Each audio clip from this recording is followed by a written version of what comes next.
İmparator düşünün.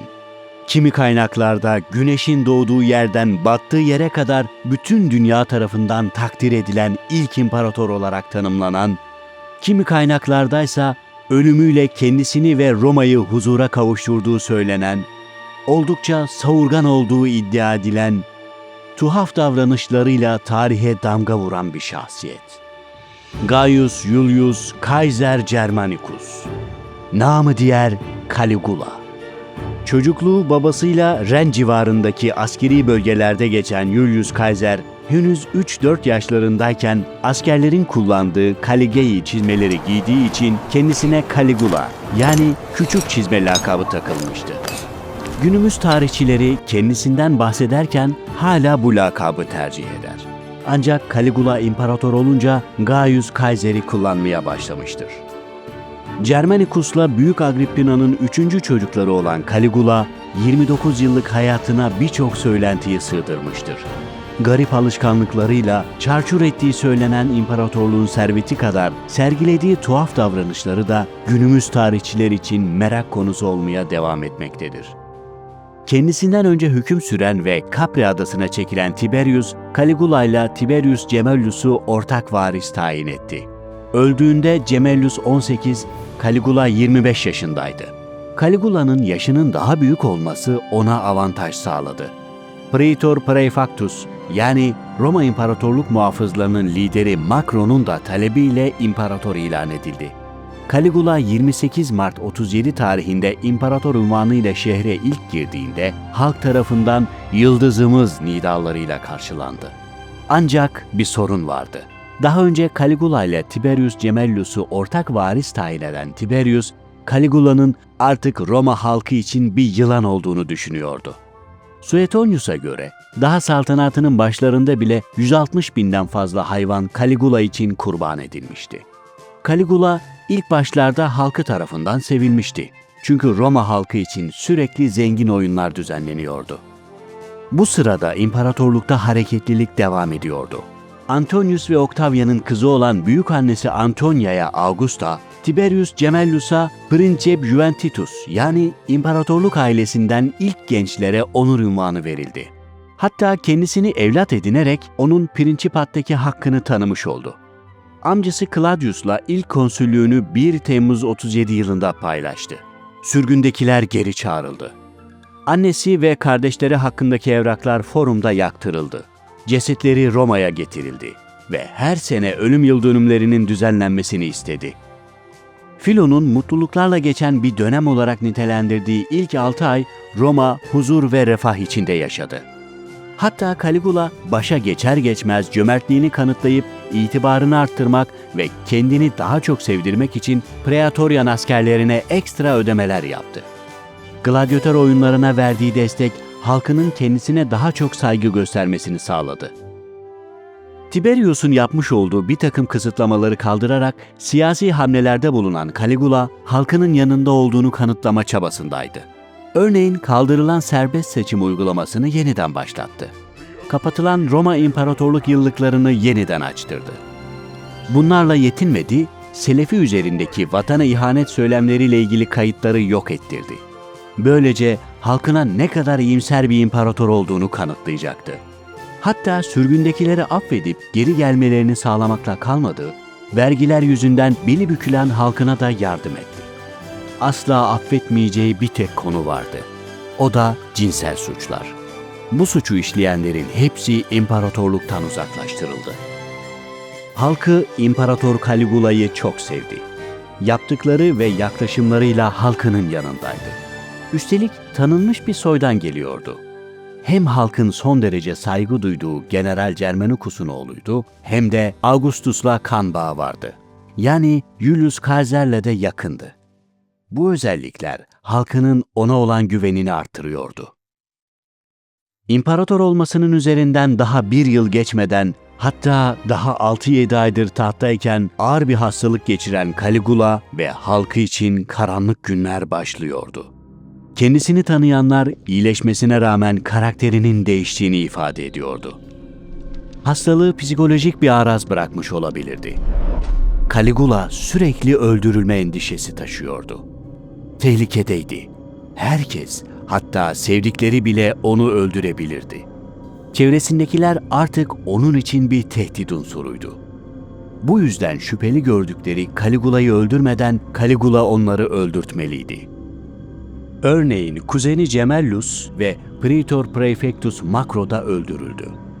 Kendisine suikast düzenleyen Lepidus ve adamlarını da affetmedi. Roma halkı artık şiddete daha sık tanık oluyordu. Gladyatörlerin arena gösterileri son derece kanlı ve vahşiydi. Hatta dövüşecek suçlu kalmazsa seyircilerden birkaçı aslanların önüne atılıp yem ediliyordu. Senato ve senatörleri küçümseyen Caligula her şeyden üstün olduğunu düşünüyordu. Mantıksız kararları halkını olumsuz etkilemeye başladı. Caligula'nın Incitatus adındaki yarış atıyla ilgili hikaye de tarihin tozlu sayfalarında yerini aldı. Incitatus, Caligula için son derece kıymetliydi. O kadar ki atın koşum takımları ipek kumaştandı ve oldukça değerli mücevherlerle süslüydü. Hatta bu at yemeğini altın kapta yiyordu. Ziyafetlere çağrılan misafirler Incitatus adına davet ediliyor ve yemek onunla birlikte yeniyordu. Caligula'nın bu atı konsül yapacağı söylentileri ortalıkta dolaşmaya başlamıştı. Belki de Caligula bunu etrafındaki yöneticileri aşağılamak için yapıyordu. Caligula tuhaf kararlarını uygulamaya devam ediyordu. Örneğin Napoli Körfezi'nde gemilerin yan yana dizilmesiyle oluşan bir köprü yapılmasını emretti. Köprü Baiae'den Puteoli'ye kadar uzanıyordu. Peki bu köprü imparator için neden önemliydi?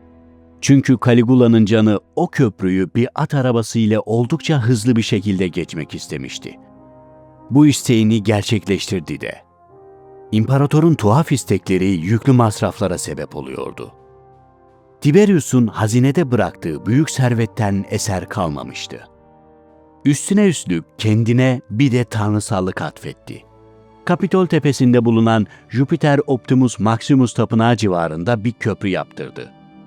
Böylece tanrılarla rahatça buluşup görüşebilecekti. Durumu abartıp tanrılar gibi giyinip gezinmeye başladı. Yetmedi, Roma'da bulunan bütün tanrı heykellerinin yüzünü kendi yüzüyle değiştirdi. Kelleşme kompleksi olan Caligula, kendisine yüksek bir yerden bakılmasını suç ilan etti. Bazı zamanlarda da Romalılara saçlarını kısaltmalarını veya tıraş etmelerini emretti. Buna rağmen vücudu da oldukça kıllıydı. Öyle ki huzurunda keçilerden bahsedilemezdi.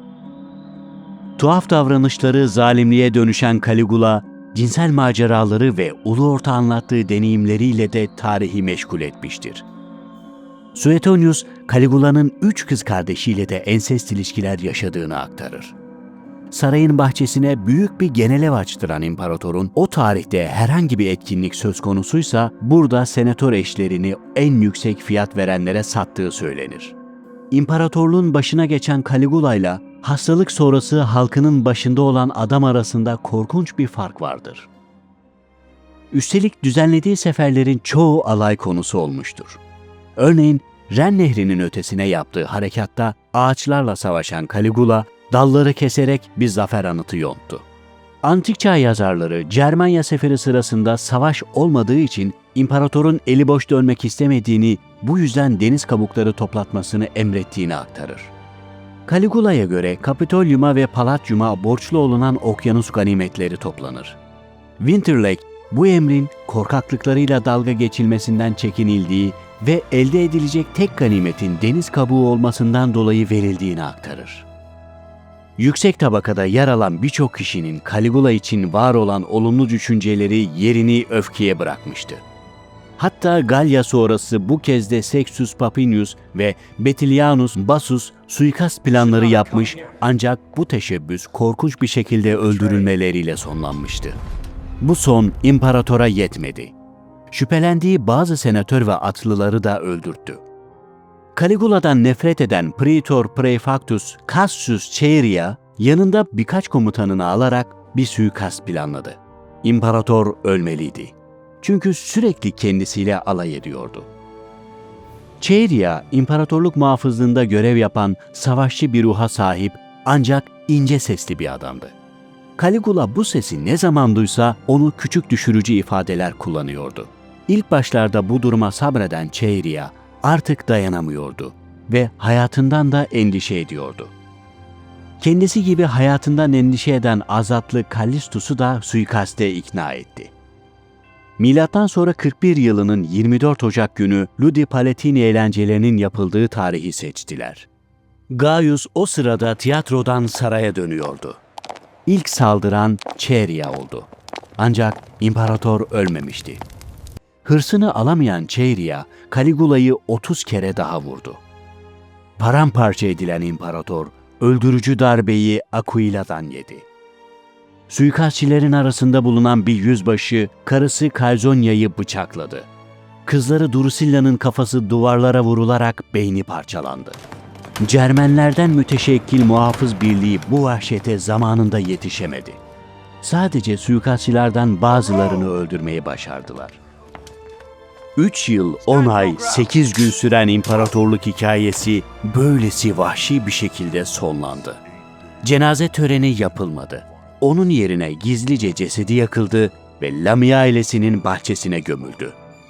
Gaius Caligula, hüküm sürdüğü dönemde yaptığı gereksiz masraflar yüzünden vergi yüklerini arttırdığı halkının nefretini kazanmıştı. Öldüğü zaman Roma'nın yiyecek stoğu bile tükenmişti. Ne iç meselelerde ne dış politikada hiçbir olumlu girişimi olmadı. İmparatorun ölümü Roma halkının rahat bir nefes almasını sağlamıştı.